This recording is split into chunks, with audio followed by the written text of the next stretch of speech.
광양 곡성구례 출신 정인호 의원입니다. 김재수 장관님, 예. 쌀값에 이어서 AI 구제역 모두 발발해서 수고가 많으실 줄 믿습니다.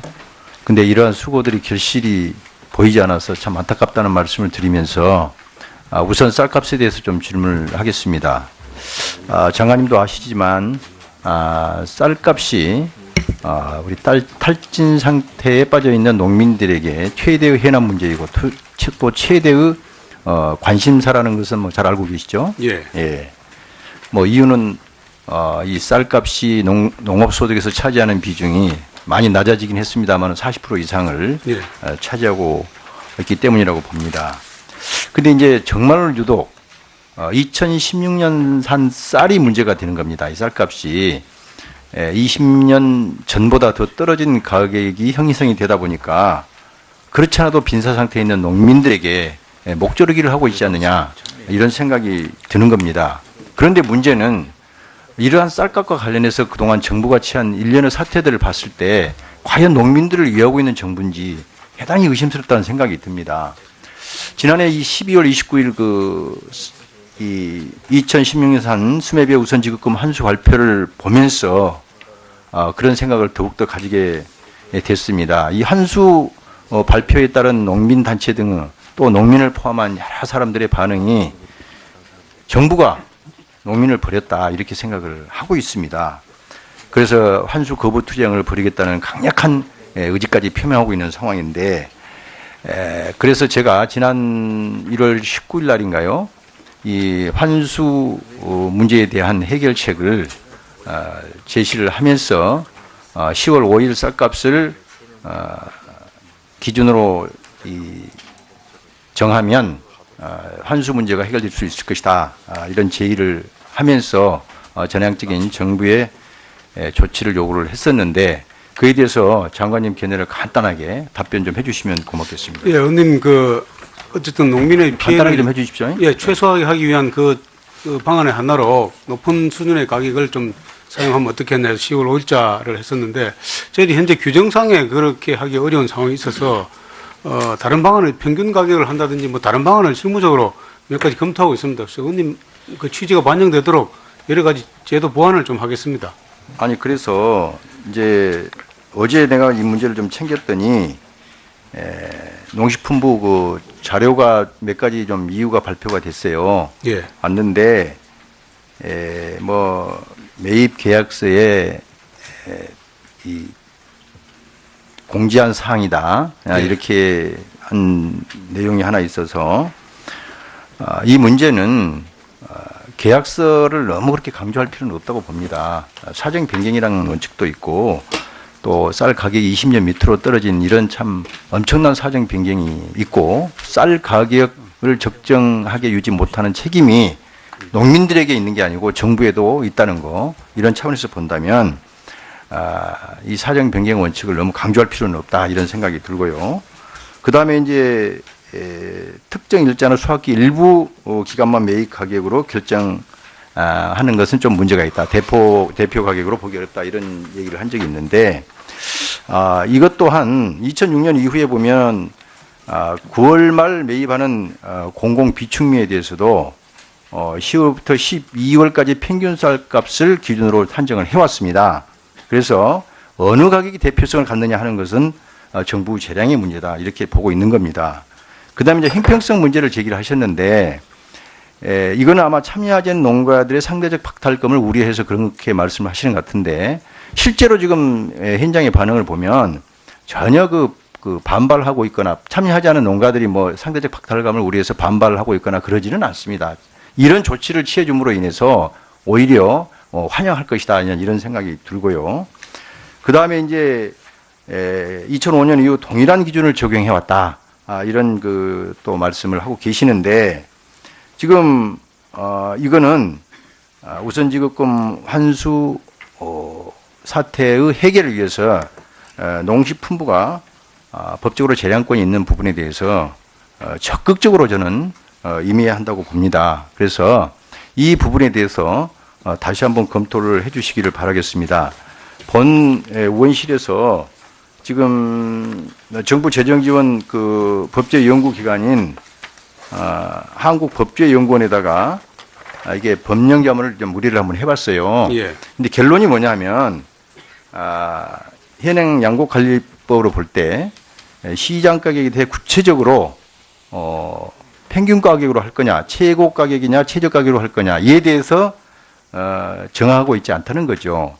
그래서 만약에 평균 가격으로 할 경우로 한다 하더라도 언제부터 언제까지를 기준으로 할 거냐 이것에 대해서도 결국은 정하지 않고 있다는 얘기입니다. 그래서 이런 부분들을 종합적으로 감안해서 다시 한번 이 문제를 논의해 주기를 바라겠습니다. 왜냐하면 지금 제가 이렇게 부드럽게 얘기하지만 사실 농민들의 반응이나 농민단체의 반응이 너무 무겁고 또 너무 황당하다는 그런 그 반응을 보이고 있기 때문에 조금 전에도 말씀드렸지만 국가가 농민을 버렸다, 정부가 농민을 버렸다 이런 반응을 보이고 있다는 점을 좀 감안을 해 주시고 그 다음에 이제 우리의 그 헌법에 보더라도 이 문제는 명확합니다. 헌법 123조 4조를 한번 보십시오. 제가 한번 읽어보겠습니다. 국가는 농수산물의 수급 균형과 유통구조의 개선에 노력하여 가격 안정을 도모함으로써 농업인의 이익을 보호한다. 이런 그 규정이 있습니다. 이거 아주 구체적으로 헌법이지만 구체적으로 나와 있는 그런 규정을 우리가 감안해서 볼 때 정부가 지금 농민이 버림받았다는 이런 생각을 하지 않도록 애정을 가지고 이 쌀값 문제를 전향적으로 접근해 보는 것이 본 의원이 볼 때는 대단히 소망스럽다 이렇게 생각을 합니다. 그래서 제가 이 현지에서 많은 분들하고 대화를 나누면서 정부의 태도 변화 이거를 반드시 촉구해야 되겠다는 결심을 하게 됐습니다. 그래서 이제 제가 우리 상임위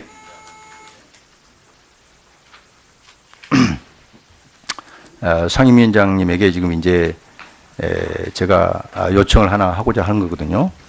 그 위원장님 제가 위원장님께 결의안 제안을 하나 하고자 합니다. 예.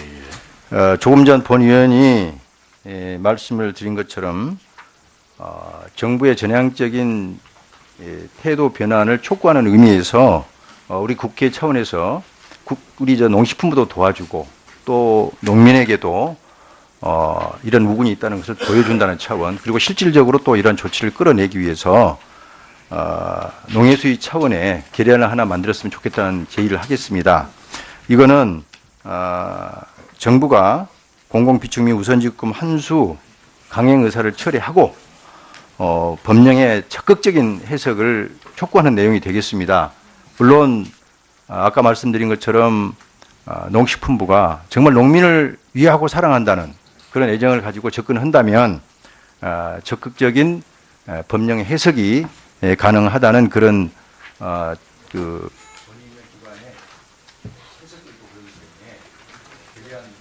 제안을 할 수 있도록 제안 드리겠습니다. 예, 알겠습니다. 우리 간사위원들과 상의를 해서 나중에 알려드리겠습니다. 이상입니다. 예, 수고 많으셨습니다, 정인아 의원님. 다음은 전남 담양 한평 영광 장성 출신의 이계호 의원님 질의하시겠습니다. 네, 아유, 어려운데 네 곳 다 장흥할 뻔했습니다. 열거해 주셔서 감사드립니다. 이계호입니다. 농림부 장관님, 예. 방금 정인아 의원님도 말씀을 하셨는데 이 쌀 우선 지급금 문제 이게 정리가 될 듯 하다가 다시 또 현안으로 떠올랐어요. 지난번 회의 때 이 변동직불금을 지급할 때 상계정산하겠다고 그렇게 답변하지 않으셨는가요? 예, 우리 변동지급금을 줄 때 연계해서 요 차액과를 그렇게 계산하도록 하겠다 해서 그렇게 말씀하셨는데 지금 2월 중에 농협을 통해 가지고 고지서를 지금 발송하겠다고 추진 중이다고 그렇게 지금 제가 파악을 하고 있는데 맞습니까? 예, 일정상에는 뭐 2월 중에 그렇게 하고 그래야 뭐 3월 초 중순경에 지급이 될 수 있는 상황입니다. 아니 정산을 하려고 사후 정산을 한다면 예. 굳이 고지서를 발송할 이유가 없잖아요. 그걸 여러 가지로 저희들이 검토를 했는데 정산을 하더라도 기본적으로 이렇게 회계와 다르고 법령 근거가 다르기 때문에 그런 절차는 거쳐야 된다는 실무적인 판단입니다. 아니 고지서가 발송이 되면 고지서에 입각해가지고 납부를 해야 되는 게 농민들 입장에서는 받아들이는 정서 아니겠습니까? 예, 그 방법은 일단은 농민의 통장 앞으로 일단 입금이 돼야 되는 상황이 우선입니다. 그리고 나머지 부분이 정산하는 그 다음 절차니까 그것 때문에 이렇게 일정까지 저희들이 참고로 붙여놨습니다만은 예. 그 과정을 고지서 발송 문제는 좀 신중을 기해서 예. 해야 된다고 생각을 하고요.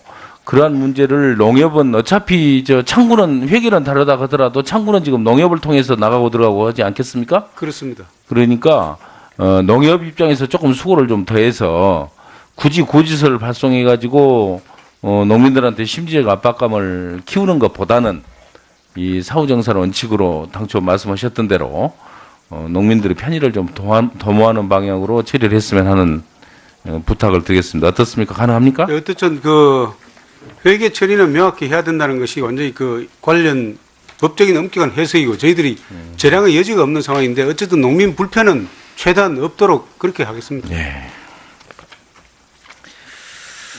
지금 변동직불금 금년도 지금 국내 이 허용 보조금 한도를 지금 넘어서죠.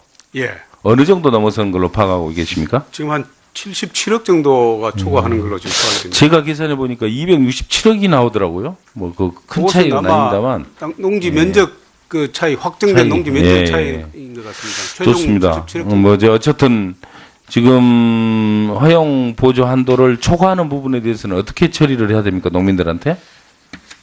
그 부분은 저희들이 여러 가지로 지급할 수 있는 방안을 강구를 했는데 법적으로는 굉장히 어려운 상황입니다. 현행 법상에는. 당년도 수확이 가격을 중심으로 지급을 해야 된다는 법령상의 기준 때문에 그 부분이 지켜지지 않으면은 총체적으로 법적인 문제, 통상 마찰 문제 여러 가지 문제가 생길 우려가 있어서 그 부분을 참 안타깝게 생각합니다만은 지급을 현실적으로는 하기 어려운 상황입니다. 그럼 줄여서 지급할 수밖에 없다는 그런 말씀인가요? 줄여서 지급하는 것이 아니고요. 초과된 77억 원은 지급을 할 수 없는 상황이다. 현재 상태에서는 그렇습니다. 아니 그럼 농업인들한테는 어떤 식으로 지급을 한다는 얘기예요? 부족하면 부족한데 부족해서 아니요. 이제 한도 1조 4,900억까지 한도 내에서는 얼마든지 지급을 하고 물론 그 그러는데 부분을 초과하는 부분에 대해서는 지급을 할 수 없습니다. 아니 그러니까 그러면 농민들 입장에서는 받아야 될 변동직불금을 다 못 받는 거 아니에요? 그것은 이렇게 받아야 될 금액이라고 보기는 어렵고요. 어쨌든 그 부분에 대해서는 채권이 형성되는 그런 상황은 아닙니다. 네, 물론 그렇죠. 그러니까 줬다가 뺏기도 하고 줄 것을 안 주기도 하고 이렇게 농민들이 인식을 하는 거죠 지금. 예, 그 부분은 조금 저희들이 설명이 부족한 부분도 있는데 농민 오해가 없도록 적극 홍보도 하고 설득을 하겠습니다. 하여튼 줄 수 있는 방향을 좀 연구를 해서 예. 농민들이 기대했던 그런 지급이 될 수 있도록 그렇게 조치를 해줬으면 좋겠습니다. 예, 여러 가지 연구를 하겠습니다. 예, 구제형 문제 말씀드리지 않을 수가 없습니다. 지금 정부는 이 구제 크게 우려가 되는데 근본적인 원인을 지금 농가의 이 백신 접종의 무성이나 기피의 원인이 있다고 지금 보고 계신가요? 현재 이제 근본적인 원인을 한 가지로 딱 물론 재단할 수는 없겠습니다만은 정부가 보고 있는 시각은 뭐예요, 도대체? 기본적으로 감염 경로가 다양한 경로가 있을 수 있습니다. 해외에서 지금 이 4천만이 지금 들어오고 있는 이런 상황이니까요. 외국으로부터 사람, 물자라든지 사료의 수입 여러 가지 원인이 있기 때문에 외국에서 그러니까 이 전염이 돼서 왔는데 네. 예? 이렇게 확산 추세에 있는 정말 크게 국민들이 우려하고 지난 2010년 사태의 재발을 지금 우려하고 있는 거 아니에요? 예. 그렇게 된 근본적인 원인이 어디 있다고 생각을 하는 거예요? 그럼 우리는 지금 말씀드린 대로 여러 가지 원인이 있을 수 있는데 일반적으로 이 백신의 효능의 문제를 이 일을 많이 제기하는 분도 계십니다만 그 부분은 저희들이 판단은 별 문제가 없는 것이 아니냐는 판단이. 백신의 말하자면 효능은 문제가 없다. 예, 그렇게 저희 보시고 판단은, 계신다는 거죠. 예, 전문가들이나 그다음에 우리 그 업력본부라든지 또는 국제표준연구소의 추천 뭐 이런 것들을 다 보았을 때 그러면 이제 결국은 말하자면 접종을 제대로 안 했기 때문에 농가에서 예, 지금 이렇게 확산되고 항체 형성률이 낮다 이렇게 본다는 말씀이시죠? 접종의 부실도 있고요. 보관의 부실, 그다음에 또는 관리라든지 교육 지도의 위험 뭐 여러 가지 원인이 있습니다. 꼭 그럴까요? 의도적으로 부실이 안 나왔다고는 보기 어렵지만은 상황은 여러 가지 경우가 있어서 그럼 지금 항체 형성률이 낮게 된 농가가 지금 부실 접종을 했다 그런 말씀이죠. 지금 이 농가 자율 접종이잖아요. 50두가 넘으면 예, 세역두수가 예. 그러니까 부실 접종을 했기 때문에 지금 항체 형성률이 낮다 이렇게 보신다는 말씀 아닌가요? 그런 부분도 있고요. 이게 접종을 했더라도 항체 형성률이 낮으면 또 감염될 수 있다는 그런 부분도 있습니다. 그렇기 때문에 전적으로 부실 접종만이 이 확산의 책임이다라고 보기는 어렵습니다. 물백신 얘기 지금 계속 보도가 되고 있는데 예. 정읍 농가는 지금 항체 형성률이 뭐 80%가 넘는 거 아닙니까? 그런데도 발생을 했어요. 예, 앞서 말씀드린 항체 형성률이 높아도 발생하는 경우가 있습니다. 예, 이제 좀 전문적이면은 항체 역가보다 바이러스 양이 많으면은 발생을 한다는 그런 전문가들이 판단입니다. 그렇기 때문에 이것은 꼭 그럼 항체를 어떻게 신뢰를 하겠습니까? 백신을 항체 그 역가보다 높으면 언제든지 발생할 수 있다면 그 백신이 그게 바로 물백신을 말하는 거 아니에요? 의원님 이렇게 보시면 되겠습니다. 항체 형성률이 높더라도 차단 방역과 소독을 하지 않으면은 또 이렇게 감염될 우려가 있다. 그러니까 두 가지 다를 동시에 해야 완벽하다고 볼 수 있는데 뭐 이 백신의 항체 형성률이 일정한 부분 이상으로 높아지면은 안심은 할 수 있으나 완벽한 것은 아니라고 볼 수 있습니다. 지금 농민들이 농업이 12월 29일 이 2016년산 수매배 우선지급금 환수 발표를 보면서 그런 생각을 더욱더 가지게 됐습니다. 이 환수 발표에 따른 농민단체 등 또 농민을 포함한 여러 사람들의 반응이 정부가 농민을 버렸다 이렇게 생각을 하고 있습니다. 그래서 환수 거부 투쟁을 벌이겠다는 강력한 의지까지 표명하고 있는 상황인데 그래서 제가 지난 1월 19일 날인가요?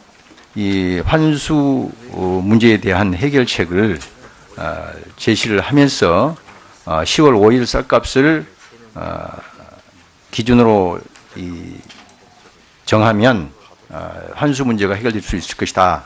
이런 제의를 하면서 전향적인 정부의 조치를 요구를 했었는데 그에 대해서 장관님 견해를 간단하게 답변 좀 해주시면 고맙겠습니다. 예, 의원님 어쨌든 농민의 간단하게 피해를 좀 해주십시오. 예, 최소화하게 하기 위한 그 방안의 하나로 높은 수준의 가격을 좀 사용하면 어떻겠나 해서 10월 5일자를 했었는데 저희들이 현재 규정상에 그렇게 하기 어려운 상황이 있어서 다른 방안을 평균 가격을 한다든지 뭐 다른 방안을 실무적으로 몇 가지 검토하고 있습니다.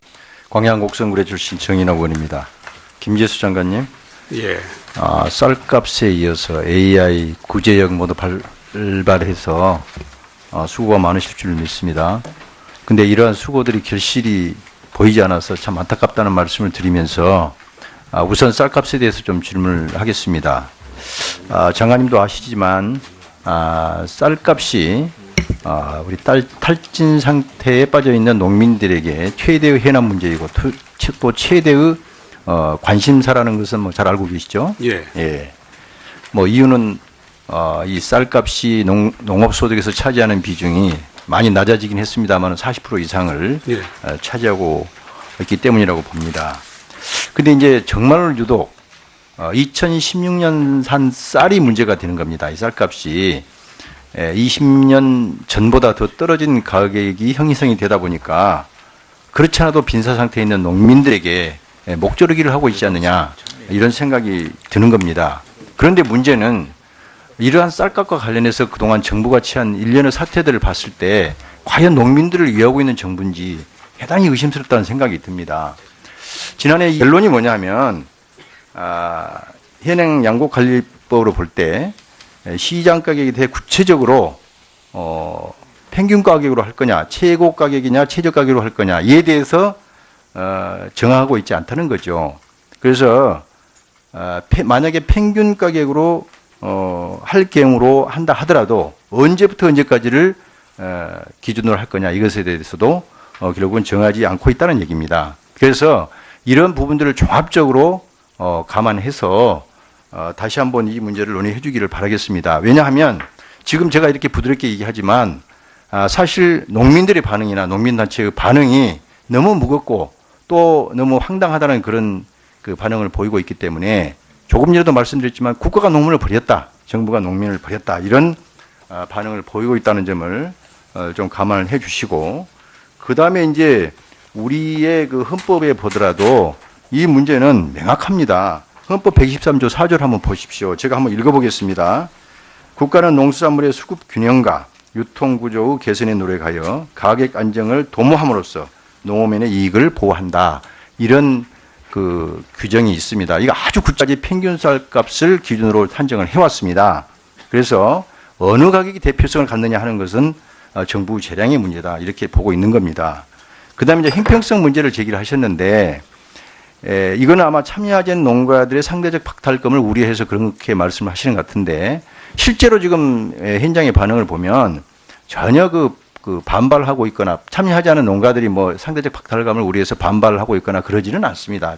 이런 조치를 취해줌으로 인해서 오히려 환영할 것이다 이런 생각이 들고요.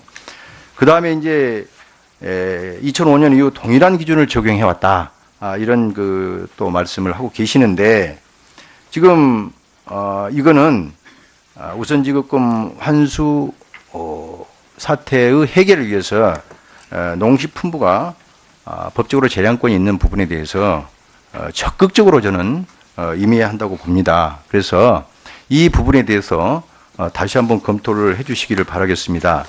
본 의원실에서 지금 정부 재정지원 그 법제연구기관인 한국법제연구원에다가 이게 법령자문을 좀 문의를 한번 해봤어요. 예. 근데 의원님 그 취지가 반영되도록 여러 가지 제도 보완을 좀 하겠습니다.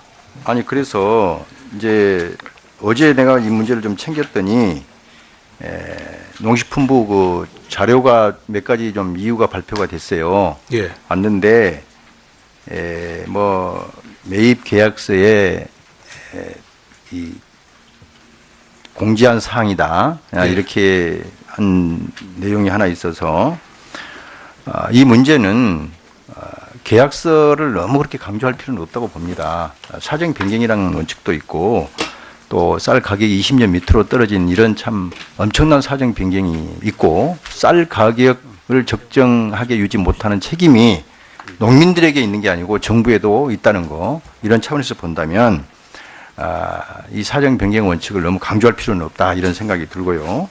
그 다음에 이제 특정 일자나 수확기 일부 기간만 매입 가격으로 결정하는 것은 좀 문제가 있다. 대표 가격으로 보기 어렵다 이런 얘기를 한 적이 있는데 이것 또한 2006년 이후에 보면 9월 말 매입하는 공공 비축미에 대해서도 10월부터 12월까지